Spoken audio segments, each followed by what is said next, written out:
ողջույն։ Երևի սկսենք այսօրվա խորհրդից, վաղը ապրիլի 24-ը Ցեղասպանության զոհերի հիշատակման օրը եւ ամենամյա, այսպես ավանդույթ դարձած ջահերով երթն է այսօր լինելու։ Խնդրեմ ձեր կոչը այս մասով, կարևոր է սկսենք կոչով, որովհետեւ մենք տեսնում ենք այս իշխանությունները հայոց ցեղասպանության ուրացման հետ կապված ինչպիսի հետևողական քայլեր են անում։ Դե բնականաբար իրենք պետք է օրվա խորհուրդը, օրվա նշանակությունը ստվերեն ապրիլի 25-ին կարծեմ նախատեսել են, չէ՞, էլի պետք է իրենց սովորության համաձայն Քաղաքացու օրը։ Քաղաքացու օր խորոված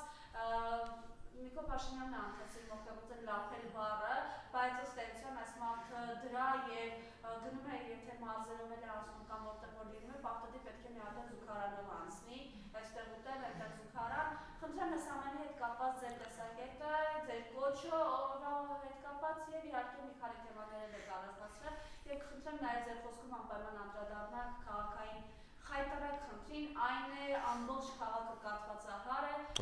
երթևեկությունը կաթվածահար է եւ մարդիկ բախվում են այս 9% քաղաքապետի վերած չակերտավոր բարեփոխումների։ Բարև ձեզ, Մարիամ, շնորհակալ եմ հրավերի համար։ Կփորձեմ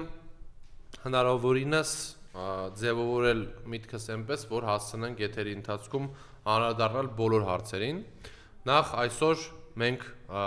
անպայման մասնակցելու ենք ջահերով երթին, սա մեր համար կարևոր օր է, հանրապետականները մշտապես մասնակցություն են ունեցել եւ մասնակցություն են ունենալու ցեղասպանության հիշատակին նվիրված բոլոր միջոցառումներին։ Ես հատկանշական է, որ հանրապետական կուսակցության իշխանության օրոք 3-րդ նախագահ Սերժ Սարգսյանի կառավարման տարիներին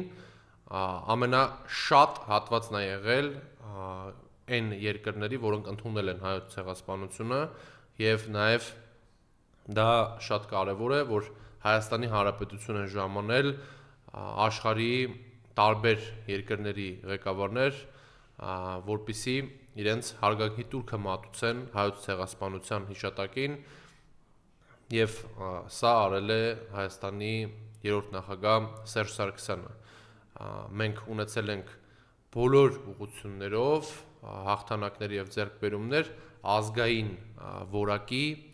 մեր ինքնության խնդիրների բարձրացման հարցում եւ ցեղասպանության եւ Արցախի եւ մեր ինքնության առհասարակ խնդիրները մշտապես եղել են անկյունակարային 3-րդ նախագահ Սերժ Սարգսյանի կառավարման տարիներին եւ մշտապես բարձրաձայնվել են եւ խնդիրները լուծվել են ի օգուտ Հայաստանի Հանրապետության քաղաքացու։ Եվ ուրանալը հայոց ցեղասպանությունը դա ուրանալա սեփական ինքնության, ուրանալա միլիոնավոր մեր հայրենակիցների, ովքեր սպանվել են Օսմանյան կայսրությունում, ովքեր ցեղասպանության են ենթարկվել, բայց այսօրվա կառավարիչները փորձում են ջնջել հիշողությունը եւ սկսել իրենց սեփական պատմությունը, սեփական նոր էջից 4-րդ հանրապետություն սարքեն, իրանց նոր հանրապետությունը հիմնեն, նոր Հայաստան կառուցեն առանց, ինչպես Բոլտոնը ասում էր, առանց պատմական կաղապարների, այսինքն մեր ինքնությունից հրաժարվելը, բանակի թուլացումը, Արցախից հրաժարվելը, ցեղասպանությունից հրաժարվելը դա պատմական կաղապարներ էին համարվում Բոլտոնի եւ տարբեր այլ մարդկանց համար, նաեւ օրվա կառավարիչների համար եւս եւ մենք պետք է հասկանանք, որ հայ ժողովուրդը չպետք է հրաժարվի իր պատմական հնարավորությունները վերականգնելուց, այսինքն ապրել պարզ ճակատով, պահանջել եւ չմոռանալ ցեղասպանության ճանաչում, որի համար մինչև 2018 թվականը Հայաստանի իշխանությունները անում էին ամեն ինչ եւ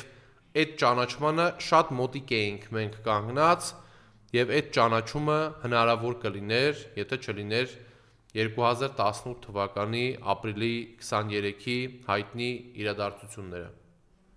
Այս ենթատեքստում նաեւ ուզում եմ հիշեցնել, որ սրա հետ միասին նաեւ մեր Հայաստանի իշխանությունները հրաժարվում են Արցախից եւ հրաժարվում են ճանաչել կամ ընդունել այն փաստը, որ ադրբեջանցիները տերորիստական, անմարդկային, հակաիրավական եւ որևէ կապ չունեցող, հա, քրիստոնեական արժեքների հետ որևէ կապ չունեցող միջազգային որևէ կանոնակարգի կանոնադրության հետ գործողություններ են անում, ջարդում են, պղծում են սրբությունները, քանդում են եկեղեցիները եւ խոշտանգում են մեր հայրենակից ցեղասպանություն են իրականացրել։ Այսօր մենք պետք է հիշենք, որ մեր Արցախահայությունը ենթարկվել է 21-րդ դարում էթնիկ զտման եւ այդ էթնիկ զտումը օրվա կառավարիչները ներկայացնում են որպես փախուստ իրենց բնորանից, բայց իրականում եղել է էթնիկ զտում, իրականում եղել է 140,000 մեր Արցախահայության նկատմամբ ոտնձգություն կյանքի, ապրելու իրավունքի եւ նոր ցեղասպանության փորձ է արվել եւ այս ամեն ինչը նրանք կոչում են փախուստ։ Սա է իրականությունը, թեև Ալեն Սիմոնյանը այդ ժամանակ, երբ որ միակ կյանքի ճանապարհը փակ էր, ասում էր, որ այս ճանապարհը փակ է, այսինքն լաճին էի նկատի ունեմ, փակ է, որպեսզի մեր Արցախահայությունը ավելի լավ կյանքով ապրի եւ փակ է իրանց համար է փակ, որ իրանց համար լավ լինի։ Սա նրանց խոսքերն են։ Այսօր ներողություն կառավարությունից հետո Նիկոլ Փաշինյանը ասում է Ղարաբաղյան շարժումը Հայաստանի Հանրապետության դեմ է եւ ես ուրախ եմ ու երջանիկ եմ, որ Հայաստանը դուրս բերեցի այդ ծուղակից։ Հիմա հասկանանք, թե Հայաստանը ինչ ծուղակից են նրանք դուրս բերել, ես չեմ տեսնում դա, ես տեսնում եմ, որ Հայաստանը նոր մարտահրավերներ ունի եւ աշխարհաքաղաքական առումով, տարածաշրջանային առումով այդ մարտահրավերներին դիմակայելու համար որևէ բան իշխանությունները չեն անում։ Այդ մարտահրավերներին պետքա դիմակայել ուժեղ տնտեսությամբ, ներքին հանդուրժողականությամբ եւ միասնությամբ, սևերի եւ սպիտակների հասարակությունից հրաժարվելով եւ ձևավորելով նոր միասնական, միահամուռ կուռ հասարակություն, որը մի բռունցք դարձած չի նայելու սևերի եւ սպիտակների, այլ միասնական քայլերով գնալու է առաջ եւ կառուցելու է այն երկիրը, այն Հայաստանը, որը լինելու է իրական միասնականության խորհրդանիշ, հայկական Արցախի եւ Հայաստանի միասնականության եւ այն եռամիասնության, որը ժամանակին ունեցել ենք, այսինքն Հայաստան-Արցախ սփյուռք, եւ չի կարող լինել այդ եռամիասնությունը ուրանալով եւ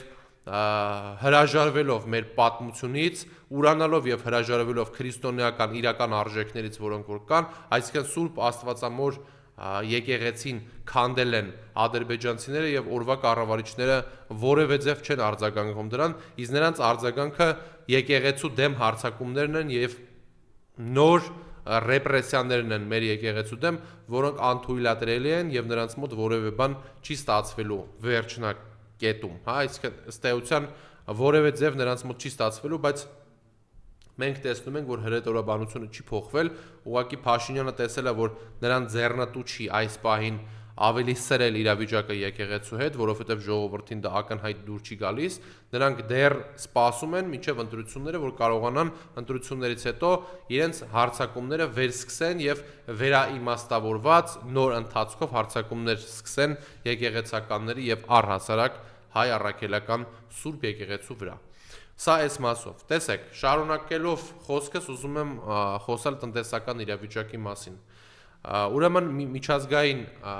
հեղինակավոր ամսագրում դուրս է եկել հոդված, որը Հայաստանի Հանրապետության մասին է, Գևորգ Պապոյանը վերցրել է այդ հոդվածից մի կտոր եւ այդ մի կտորը ներկայացնում է որպես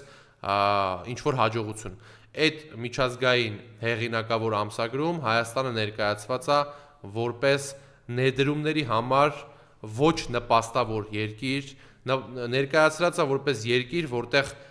ներդրում անողները վախում են ներդրում անել, օրինակ արտասահմանյան միջազգային առհասարակ մեծ ընկերությունները վախենում են Հայաստանում ներդրում անել, Սամվել Կարապետյանի եւ Հեցի օրինակը տեսնելով, ոնց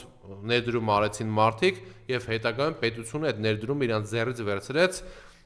եւ դա վառ օրինակ է։ Վախենում են, որովհետև չեն հավատում դատարաններին, որովհետև դատարանները քաղաքական որոշումներ են շատ անգամ կայացնում եւ դատարանների որոշումներին այդ բիզնեսով զբաղվողները չեն Չեն հավատում, որովհետև չեն տեսնում, որ կա արդարություն։ Եվ այս ամեն ինչը օրվա իշխանությունները ներկայացնում են որպես ինչ-որ բարձրունք, ինչ-որ հաջողություններ, որ ըստ էության որևէ հաշվարկով չկա որևէ տնտեսական զարգացում եւ չկա ինչ-որ մի բան, որ կարելի է գլուխ գովալ, բայց կա հակառակը, կա հետընթաց, կա նվազող ուրեմն ներդրումներ եւ կա ներդրումների մոտ ավելացող աճող մտահոգություններ ինչի մասին են, որ իրանց գումարները Հայաստանում անվտանգ չեն, որովհետև Հայաստանում կա անարդարություն եւ արդարադատության համակարգը չի աշխատում ի օգուտ ներդրողների, չի աշխատում ի օգուտ գործարարների։ Մենք սրա վառ օրինակը այնա, թե ոնց էր Նիկոլ Փաշինյանը գործարարներին ստիպել զորով բերեն նստացրել էին մարդկանց սեղանի շուրջ, որ իբրև պետություն գործարարներ կապ կա։ Ակնհայտ երևացող, թե ինչ ձև են այդ մարդկանց վերաբերվում եւ ինչ ձև են մարդկանց ռեպրեսիայի ենթարկում, վախացնելով, որ այս կամ այն բիզնեսը պետությունը նոր ռեպրեսիաներ կանի հարկային եւ այլ տերորի միջոցով նրանց այս կամ այն ուղղությամբ կտանի։ Սրա վառ ապացույցն է այդ ինչ որ մենք տեսել ենք։ Նաեւ հարց է առաջանում այս տնտեսական զարգացման վերաբերյալ շատ մեծ հարց է առաջանում, թե ոնց է ստացվում, որ մենք խոսում էինք անընդհատ թոշակների բարձրացման եւ այլնի մասին, Նիկոլ Փաշինյանը ասաց այդ 5000 դրամը ինչ է, որ պետք ինչ օգուտ պետք է տա թոշակառուներին, բայց ընտրություններից առաջ իրանք բռնեցին բարձրացրեցին թոշակները, ասելով, որ մենք տալիս ենք հնարավորություն թոշակառուներին, բայց եկեք հասկանանք թոշակների բարձրացումը եւ չհամապատասխանեցվելը թոշակների եւ այն ապրանքների, որոնք թոշակառուները գնում են։ Այսինքն եկեք հասկանանք այն դեղորայքները, որոնք թոշակառուները գնում են, արդյոք չի թանկանալու կամ արդյոք չի թանկացել։ Կամ եկեք տեսնենք, թե ինչքան է թանկացել առհասարակ 2018 թվականից այս 8 տարվա ընթացքում քանի տոկոս է թանկացել ամեն ինչը, կաթը, տվառոգը, սմետանը, հացը, ամեն ինչը, ծխախոտը, ամեն ինչը, քանի տոկոս է թանկացել, ապրանքներ կա, կարագը եւ այլն, ապրանքներ կա, որ 50, 60, 80%-ով թանկացել է։ Բայց եթե դու պետք է ապրանքի թանկացումը չկարողանաս կանխես, քանի կոպեկ արժի քո 10000 դրամ թոշակ բարձրացնելը, որը անում ես նախընտրական իր տրամաբանության մեջ, այսինքն ընտրություններից առաջ դուք հիշել եք, որ պետքա թոշակ բարձրացնեք, բայց 8 տարվա մեջ չի չեք բարձրացրել։ Խի հենց հիմա որոշեցիք, որ պետքա թոշակ բարձրացնեք։ Ինչի է պաշտոնը այսօրվա կառավարիչների մոտ, պաշտոնը օգտագործվում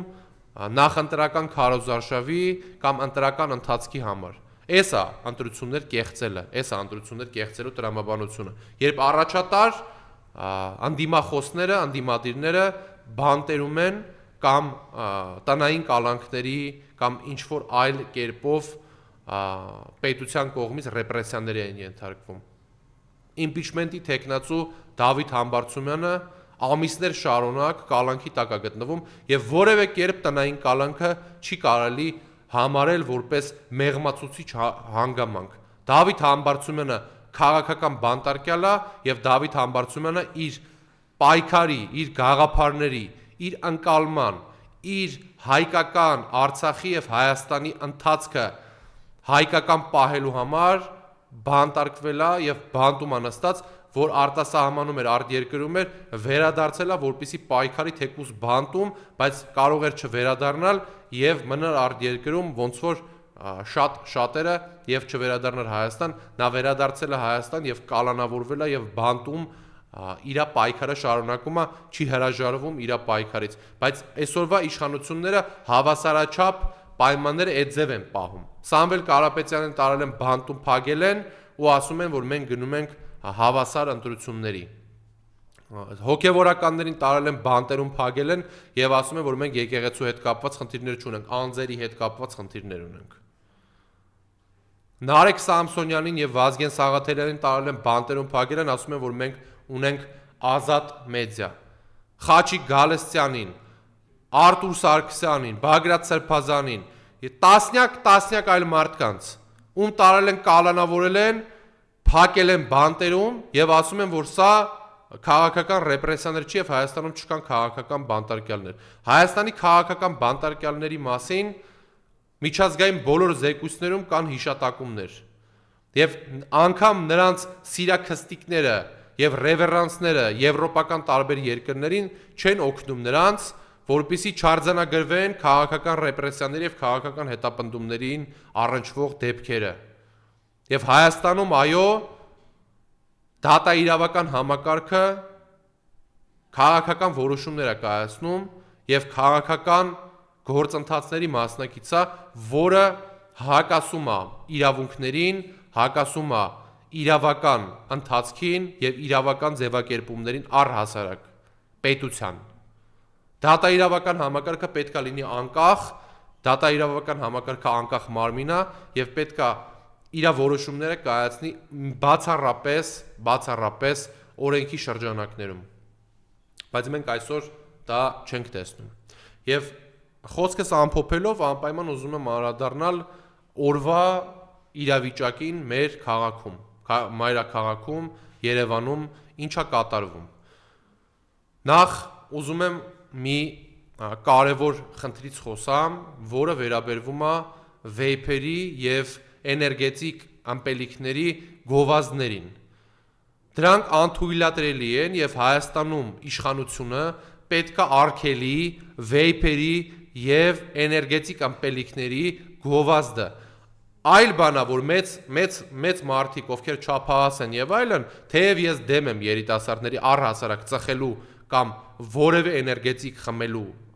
մշակույթին եւ այդ մշակույթը պետք է արմատախիլ արվի Հայաստանում եւ Հայաստանում պետք է վարվի առողջ ապրելակերպ, երիտասարդությունը պետք է ունենա հնարավորություն ապրելու առողջ, ապրելու բարեկեցիկ եւ հայ երիտասարդը պետք է ունենա առողջ ապագա։ Հայաստանի ապագան դա առողջ երիտասարդությունն է, որը այսօր վտանգված է եւ դա ազգային անվտանգության հարց է, որ հայ երիտասարդների համար հասանելի են վեյփերը, հասանելի են էներգետիկ ըմպելիքները, որոնք քանդում են նրանց առողջությունը, բայց ավելի ծայրահեղ անթույլատրելի է, որ այդ վեյփերը կամ այդ էներգետիկ ըմպելիքները գովազդվում են եւ գովազդի ենթարկվում են այն մարդկանց կողմից, ովքեր ունեն հանրային ընկալում նաեւ երիտասարդների շրջանում եւ սա անթույլատրելի է եւ պետքա պետությունը զբաղվի այս գովազդների կանխարգելման ընթացքով։ Սա այս մասով եւ անպայման հարգելի հայրենակիցներ, ուզում եմ ձեր ուշադրությունը սևեռեմ մի կարևոր խնդրի։ Մեր Երևանում իրավիճակը ծայրահեղ ծանր է։ Երևանի քաղաքապետարանը ամբողջությամբ տոտալ ձախողվել է։ Երևանի ճանապարհները անանցանելի են։ Երևանում աննորմալ որևէ կերպ չհիմնավորված, որևէ կերպ չտրամաբանված, ուրեմն այդ պրոբկաներն են, խցանումները, այդ խցանումները, որոնք բերում են շատ ծանր իրավիճակների, այսինքն եթե դու գնում ես անգամ օդանավակայան, դու ժամային հատվածը չես կարող հաշվարկել, որովհետև օրը ցերեկով այդտեղ արվում է ինչ-որ շինարարական աշխատանքներ, որոնք որևէ ձև համակարգված չեն ճիշտ, որոնք մարդու երևանցու կյանքի համար նրանք պրոբլեմ են դառնում, որ մարդը տաքսի է քշում, իր տաքսիով ընկնում է այդ մեծ լադոկներ այդ փոսերը, մի մետրանոց փոսերի մեջ, ակերը, բանտաժները ջարդում է, ակերը ծակվում է եւ քաղաքապետարանը որևէ բան չի անում։ Ոչ մի բան չեն անում այդ մարդկանց համար, ովքեր Երևանում իրենց գործունեությունը ծավալում են։ Մարդը դուրս է գալի իր տնից, որ գնա գործի, դա տևում է 2 ժամ։ Այդ 2 ժամը մարդու 12 ժամվա մեջ մեծ ժամանակային հատված է, որ մարդը կարա գնա հանգիստ տունը հանգստանա կամ գնա ընկերոջը սրճարան կամ մի հատ գործ ավելի կարանա առաջ գցի իր համար իր գործը, բայց ինքը այդ ժամանակ որտեղ է լինում, ինքը այդ ժամանակ լինում է Ավինյան Տիգրանի կողմից ձևավորված խցանումների մեջ։ Ավինյան Տիգրանի պատասխանատվության ներքո գտնվող բոլոր ուղղությունները ձախողված է,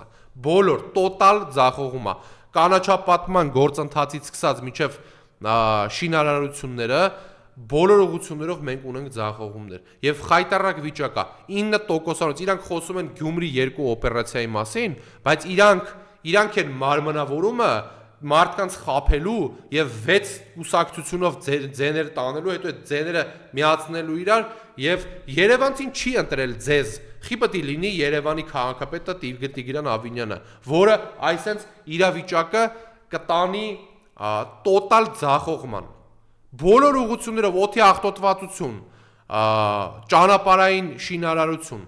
շինարարական աշխատանքներ, բոլոր ուղղություններով մենք ունենք խնդիրներ, բոլոր ուղղություններով Երևանցու կյանքը ավելի բարդացրել եք, թանկացումները, հարկերը, տուրքերը, սա ավելացրել եք, բայց ուրա։ Այսինքն, այդ որ այն ժամանակ 10,000 դրամ էր, հիմա սարքել եք 160,000 դրամ կարմիր գծերը։ Այդ կարմիր գծերի թանկացումները ինչ օգուտ բերեցին մեզ։ Ինչն է օգուտը Երևանցու։ Այդ լադոկները, որ սարքում եք, այդ փոսերը, հենց անձրև է գալի, այստեղ Վենեցիան է դառնում Երևանը։ Մարդիկ գանդոլայով են գնում գործի։ Մեքենաները մնում են ջրի տակ, որովհետև այն գումարները, որոնք պետքա ծախսվեն, ուղղակի մսխվել է։ Դրա համար էլ մարդիկ, ովքեր որ հացին կակա էին ասում, այսօր 400-500,000 դոլարանոց տներ են իրենց համար սարքում, կամ 20,000 դոլարանոց տոմսեր են առնում, որ իրանց բաները գնան, իրանց անպիտան եւ անիմաստ շրջագայությունները ապահովեն։ Այդ է այսօրվա կառավարիչների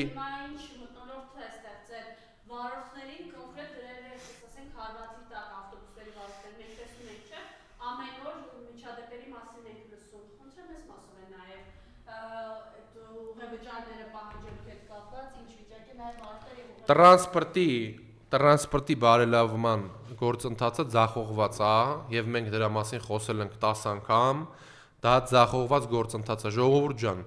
շատ ենք մենք խոսում սրա մասին, դուք հարցնում եք շատ անգամ, արդյոք լավ հնարավոր է, լավ դուք չեք հիշում, որ մինչեւ իրանց Երևանում չի եղել այս խցանումները, դուք չեք հիշում, որ մինչեւ իրանց չի եղել օդի աղտոտվածությունը, ասենց, չեք հիշում, որ չի եղել այս ջրհեղեղները, չի եղել այս գնաճը եւ այս պետական պետության վրա բեռը եւս չի եղել, այսինքն 8 միլիարդ դոլար, իրանք 8 տարվա մեջ տարին 1 միլիարդ դոլար Հայաստանի քաղաքացու վրա ծանրացրել են արտաքին պարտքը, բայց որևէ կերպ Երևանցու համար որևէ ձև ինչ որ մի բան օգուտ չի եղել դրանից։ Ոչ մի բան չունենք, ոչ մեծ պուրակ ունենք սարքած, ոչ խաղահրապարակ ունենք սարքած մեծ, որ այդ 1 միլիարդ դոլարի մեջ, 1 միլիարդ դոլարի տրամաբանության մեջ տեղավորվում է։ Ոչ այդ թանկացումները ինչ որ ձև արդարացված են, բայց ժողովուրդը այո, իրենց համար տուգանքի մատերիալ է։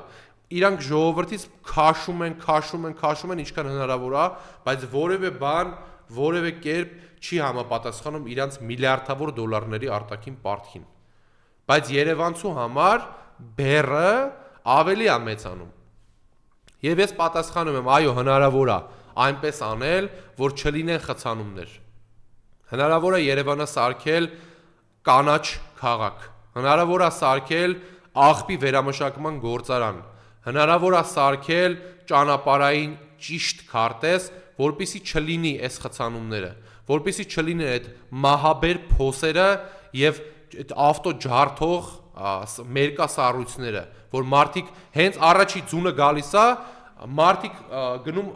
աչ ու ձախ մտնում են պատերը, որովհետև չեն հասցնում, այս մարդիկ չեն կարող, ոչ իսկի ճանապարհ չեն կարող սարքեն, լադոկ չեն կարող լցնեն, բայց իրենք խոսում են խաղաղության մասին։ Դա ուղղակի ծիծաղելի է, ներսում խաղաղություն չկարացող ուժը ձևավորող, որ չի կարող ներսում ձևավորի խաղաղություն, ինքը փորձում է խոսալ նրա մասին, որ մենք ձևավորել ենք խաղաղություն մեր հարևանների միջազգային հարաբերությունների հետ, դա հնարավոր չի, դա գործով ապացուցված սուտ է եւ ես նորից եմ ասում, անարդար է, որ 9% տարած ուժը Երևանում այսօր կառավարում է Երևանը եւ տանում է տոտալ ձախողում, բոլոր ուղղություններով կան խնդիրներ, որոնք այո լուծելի են, եթե լինի ցանկություն, եթե չլինի թալան, չլինի կոռուպցիա, չլինի ճճացող անարդարություն, իմ ու քո շին թույլտվություններ տալու եւ այլ, այդ ամեն ինչը որ չի լինի եւ այդ ամեն ինչը չի լինի եւ մենք կունենանք նորմալ կառավարում առանց Տիգրան Ավինյանի։ Եվ մի վերջին հարց կուզեք, խնդրեմ։